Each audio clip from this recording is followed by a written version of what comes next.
illallah wa la syarika lah wa asyhadu anna Muhammadan abduhu wa rasuluh. Allahumma shalli wa sallim ala Muhammadin sayyidil mursalin khatamil anbiya'i wal mursalin wa ala alihi wa sahbihi ajma'in.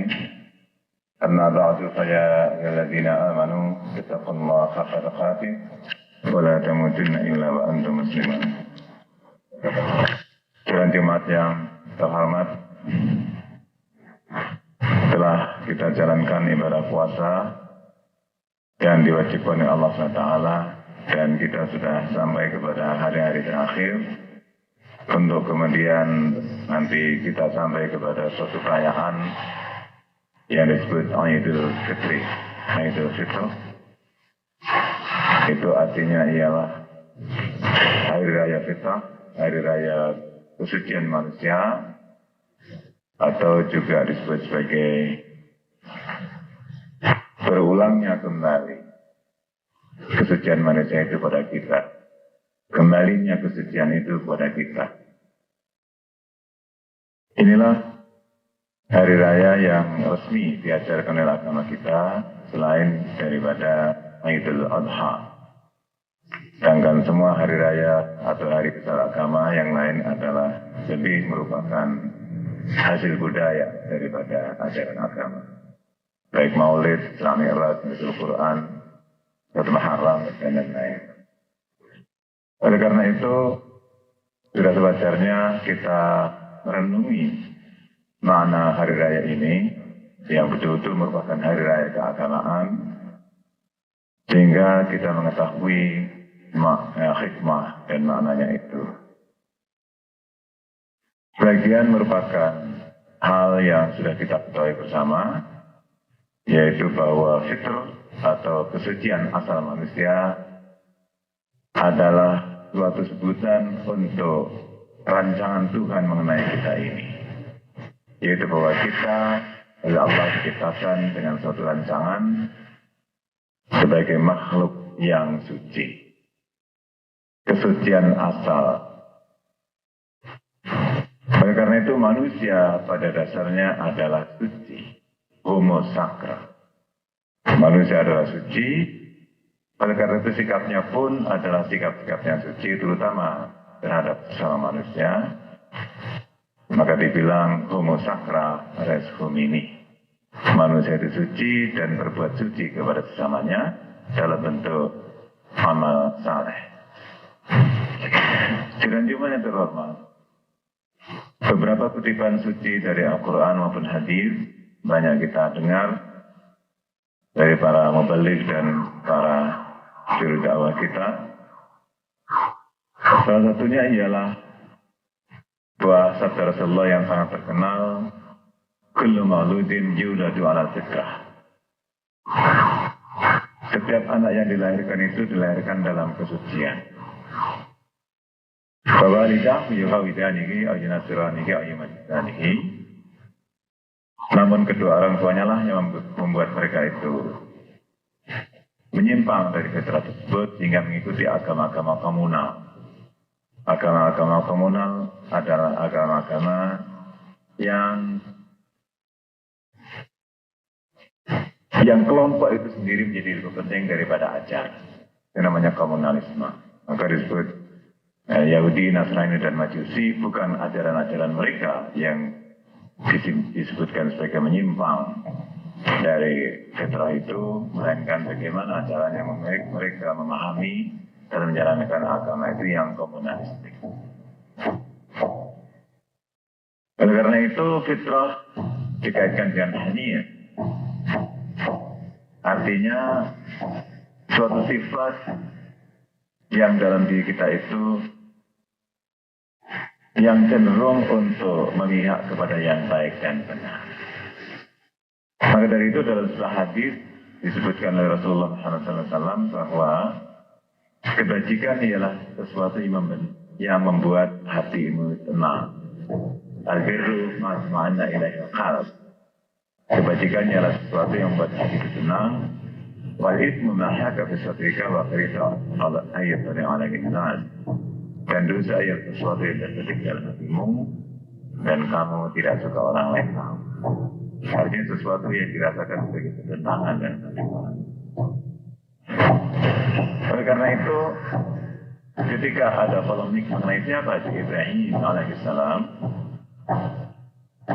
yaitu polemik karena orang Yahudi mengatakan bahwa Ibrahim adalah seorang Yahudi dan orang Nasrani mengatakan bahwa Ibrahim adalah seorang Nasrani, maka Al-Quran mengatakan maka Ibrahim Yahudiyan wala Nasraniyan walakin kan hanifan muslimah. Ibrahim itu bukanlah seorang Yahudi ataupun Nasrani, melainkan Ibrahim itu adalah seorang hanif, seorang yang hidupnya itu digunakan untuk mencari kebenaran dengan tulus dan ikhlas, tanpa semangat golongan ataupun kelompok, tanpa komunalisme, musliman sambil pasrah kepada Allah Subhanahu wa Ta'ala. Oleh karena itu, dalam firman Allah yang lain disebutkan bahwa agama yang benar itu tidak lain adalah kesucian asal manusia atau fitrah. Itu dalam surat Rum ayat 30. Allah berfirman, "Fa'aqim wajhaka lid-din hanifah." Tegakkanlah wajahmu, dirimu itu menerima agama ini hanifan, sebagaimana kamu mempunyai naluri untuk mencari dan memihak kepada yang benar. Fitratallahi allati fataran nasa 'alaiha. Sesuai dengan fitrah dari Allah yang telah menciptakan manusia atas fitrah tersebut. La tabdila li khalqillah, tidak ada perubahan di dalam ciptaan Allah. Selamanya manusia itu merindukannya. Zaman boleh berubah, tahun boleh berganti, milenium boleh bertukar dari milenium kedua ketiga, tetapi manusia tetap sama selama-lamanya sesuai dengan desain dari Allah SWT, yaitu merupakan makhluk yang selalu merindukan kebenaran dan akan merasa tentram apabila mendapatkan kebenaran itu. Sebaliknya, kalau tidak mendapatkannya, maka dia akan menjadi gelisah. La tabdila li khalqillah, tidak ada perubahan di dalam ciptaan Allah. Dzalika dinul qayyim, itulah agama yang lurus, itulah agama yang benar. Walakin aktsara nas la ya'lamun, tetapi sebagian besar manusia tidak mengetahui. Jadi menurut firman ini, agama yang benar itu tidak adalah kemanusiaan primordial. Primordial artinya sesuatu yang asli, yang berasal dari pokok atau pangkal. Itu berasal dari Allah SWT dalam soal ini. Idul Fitri adalah satu hari raya untuk merayakan kembalinya fitrah itu setelah hilang dan diketemukan kembali atau berhasil dikembalikan, yaitu karena adanya ibadah puasa. Maka seperti sudah pernah kita bahas, puasa itu adalah suatu ibadah yang intinya adalah latihan menahan diri dari godaan-godaan, dilambangkan dengan godaan makan minum serta hubungan-hubungan biologis. Kalau kita bicara tentang pahala puasa, maka pahala itu tidak tergantung kepada seberapa jauh kita lapar ataupun haus. Pahala puasa tidak tergantung kepada soal lapar ataupun haus, melainkan soal apakah orang itu menjalankannya dengan iman dan ihtisak, dengan penuh iman kepada Allah Ta'ala dan penuh introspeksi. Oleh karena itu kalau kita puasa dan kemudian lupa, kemudian makan dan minum, maka Rasulullah SAW justru menganjurkan agar supaya kita bersyukur kepada Allah yang telah memberi makan kepada kita dan menyirami kita. Artinya tidak batal puasa kita itu. Juga bukti bahwa puasa itu pahalanya tidak tergantung kepada soal lapar dan dahaga ialah bahwa berbuka puasa itu sunatnya adalah sesegera mungkin, sekedajian. Jadi makin cepat kita berbuka puasa, makin besar pahalanya. Sedangkan sahur itu adalah seakhir mungkin. Makin akhir sahur kita, maka makin besar pahala kita. Dan Nabi SAW tetap menganjurkan orang itu sahur meskipun tidak nafsu makan dan merasa kenyang, karena menurut beliau dalam sahur itu ada barakah. Ini semuanya menunjukkan bahwa Allah tidak menghendaki kita tersiksa, tetapi Allah menghendaki kita melatih diri untuk menahan diri, melatih untuk menahan dari godaan-godaan. Maka ibadah puasa itu sekali lagi pahalanya ialah tergantung kepada seberapa jauh kita bersungguh-sungguh melatih menahan diri, melatih untuk tidak tergoda. Sebab memang kelemahan manusia itu ialah tidak bisa menahan diri. Dalam Quran banyak sekali disebutkan di antara kelemahan manusia itu ialah pandangannya yang pendek dan miyapik. Kalla bal tuhibbuna al-ajilata wa tadharuna al-akhirah. Ingatlah wahai manusia bahwa kamu lebih suka pada hal-hal yang cepat dan lupa atau mengabaikan hal-hal yang bersifat jangka panjang. Ya, karena itu kemudian kita gampang tergoda, yaitu menganggap sesuatu yang sebenarnya selalu menyenangkan dan menarik, kemudian kita ambil padahal di belakang hari akan membawa malapetaka. Nah, dosa itu tidak adalah demikian. Dosa itu ialah sesuatu yang dalam jangka pendek membawa kesenangan, tapi di jangka panjang membawa kehancuran.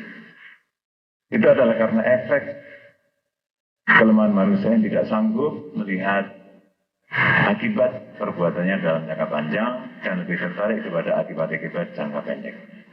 Inilah kelemahan manusia. Jadi kelemahan manusia adalah tergoda, dan seperti pernah kita bicarakan, dilambangkan di dalam kisah Adam, bagaimana dia dipersilahkan untuk hidup di surga bersama istrinya dan menikmati apa yang ada di surga itu secara bebas, perbuatan itu syikmah semua mereka, dan hanya dipesan untuk tidak mendekati satu pohon tertentu. Namun itulah yang terjadi, yaitu Adam melanggar pesan Tuhan itu dan melanggar dan mendekati pohon tersebut serta memetik buahnya yang terlarang, dan dia pun jatuh, diusir dari surga secara tidak terhormat. Ini adalah suatu simbolisasi dari keadaan kita semuanya. Karena kita ini adalah anak Adam, Bani Adam. Maka kita semuanya punya potensi untuk jatuh tidak terhormat, yaitu kalau kita tidak tahu, tidak bisa menahan diri. Maka puasa disediakan untuk melatih menahan diri. Kita lahir dalam fitrah, berarti kita hidup di dalam suatu kesucian, dan karena itu pada dasarnya manusia itu adalah makhluk yang bahagia. Ini bisa dilihat bagaimana agama kita mengajarkan bahwa kalau anak itu meninggal sebelum akil balik, maka dia langsung masuk surga karena masih dalam kesucian.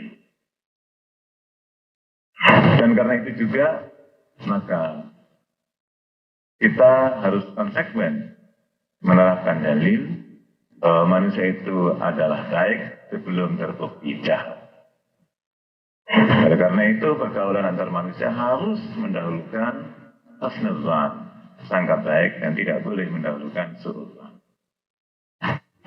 Tetapi karena kelemahan kita tadi itu, maka kita tergoda, sehingga sedikit demi sedikit pada diri kita menumpuk debu-debu dosa yang membuat hati kita itu menjadi gelap. Yang semula terang dan disebut nurani, artinya bersifat cahaya, lama-kelamaan menjadi gelap sehingga menjadi zulmani. Zulm itu artinya gelap, dan dalam bahasa Al-Quran dosa itu selalu disebut zulm, sehingga orang yang berdosa disebut zalim, artinya seorang yang melakukan sesuatu yang membuat dirinya dan kesuciannya serta fitrahnya dan hati nuraninya menjadi gelap.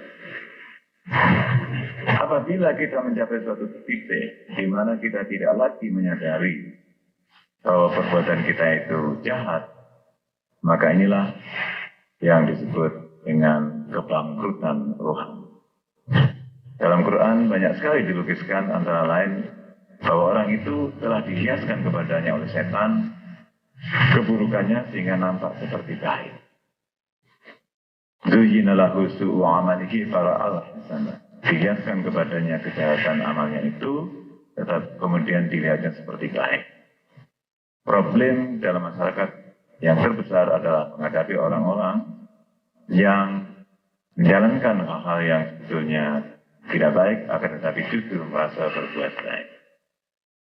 Maka di Quran juga diingatkan, Qul hal nabiyukum bil akhsarina amala alladziina dhalla sa'yuhum fil hayatid dunya wa hum yahsabuna annahum yuhsinuna sun'an.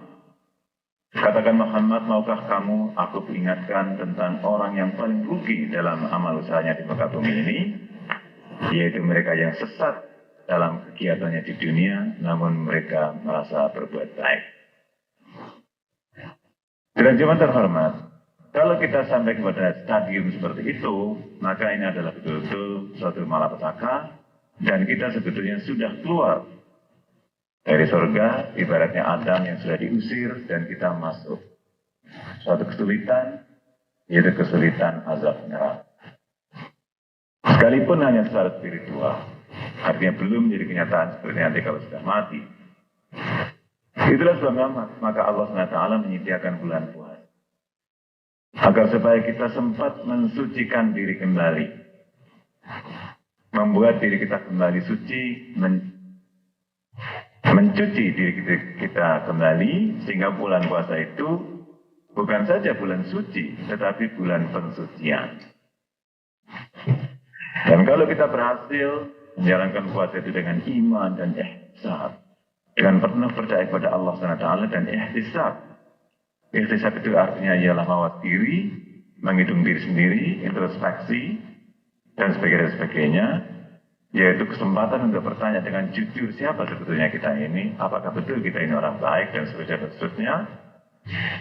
Sehingga oleh Nabi dijanjikan kalau kita berhasil seperti itu, maka seluruh dosa kita yang lalu akan diampuni Allah. Maka pada waktu kita selesai bulan dengan puasa ini, yaitu tanggal 1 Syawal, kita ibaratnya dilahirkan kembali. Itulah yang kita rayakan dengan Idul Fitri.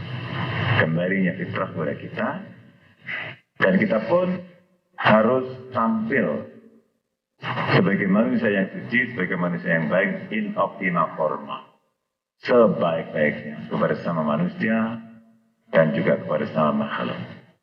Itulah sebetulnya semangat daripada Idul Fitri. Kemudian kita ucapkan minal aidin wal faizin. Semoga kita semuanya termasuk mereka yang kembali ke fitrahnya dan sukses serta memperoleh bahagia.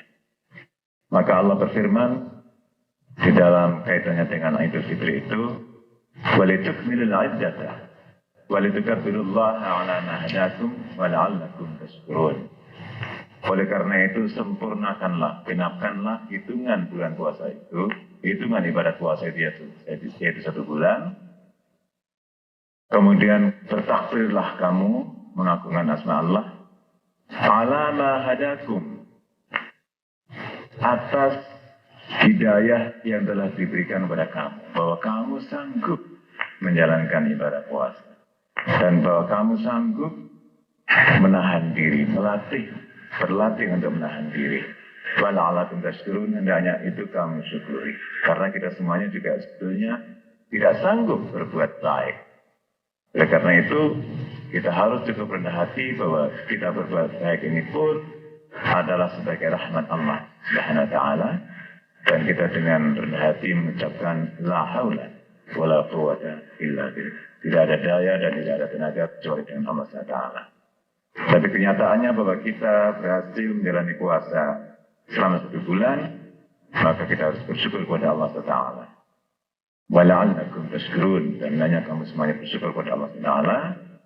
Oleh karena itu, kemudian bacaan yang paling dianjurkan dalam hari raya ialah takbir, tahmid, dan tahlil. Yaitu ucapan Allah Akbar, ucapan Alhamdulillah, dan ucapan La ilaha illallah.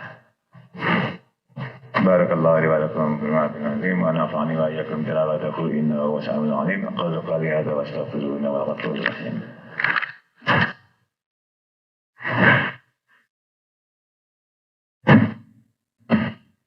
Alhamdulillahilladzi hadana li hadza wa ma kunna linahtadiya lawla an hadana Allah. Asyhadu an la ilaha illallah wahdahu la syarika lah wa asyhadu anna Muhammadan abduhu wa rasuluh. Allahumma shalli wa sallim ala Muhammadin sayyidil mursalin wa ala alihi wa sahbihi ajma'in, amma ba'du, fa ya ayyuhalladzina amanu ittaqullaha wa tazawwadu fa inna khayra zadi taqwa wa libasu taqwa dzalika khair. Inna Allaha wa malaikatahu yusalluna 'alan nabi ya ayyuhalladzina amanu sallu 'alaihi wa sallimu taslima. Allahumma salli wa sallim wa barik 'ala Muhammad wa 'ala Muhammad kama sallaita wa sallamta wa barakta 'ala Ibrahim wa 'ala ali Ibrahim fil 'alamin innaka Hamidum Majid. Allahumma ighfir lil muslimin wal muslimat wal mu'minin wal mu'minat ahya'i wa amwat. Rabbana amanna bima anzalta wa tabi'na rasul faktubna ma'as syahidin. ربنا إننا سمعنا مناديا ينادي للإيمان أن آمنوا بربكم فآمنا ربنا فاغفر لنا ذنوبنا وكفر عنا سيئاتنا وتوفنا مع الأبرار ربنا وآتنا ما وعدتنا على رسلك ولا تخزنا يوم القيامة إنك لا تخلف الميعاد ربنا أوزعنا أن نشكر نعمتك التي أنعمت علينا وعلى والدينا وأن نعمل صالحا ترضاه وأصلح لنا في ذريتنا إنا تبنا إليك والمسلمين ربنا آتنا في الدنيا حسنة وفي الآخرة حسنة وقنا عذاب النار. الحمد لله رب العالمين. عباد الله، إن الله يأمر بالعدل والإحسان وإيتاء ذي القربى وينهى عن الفحشاء والمنكر والبغي يعظكم لعلكم تذكرون. اذكروا الله يذكركم ولذكر الله أكبر.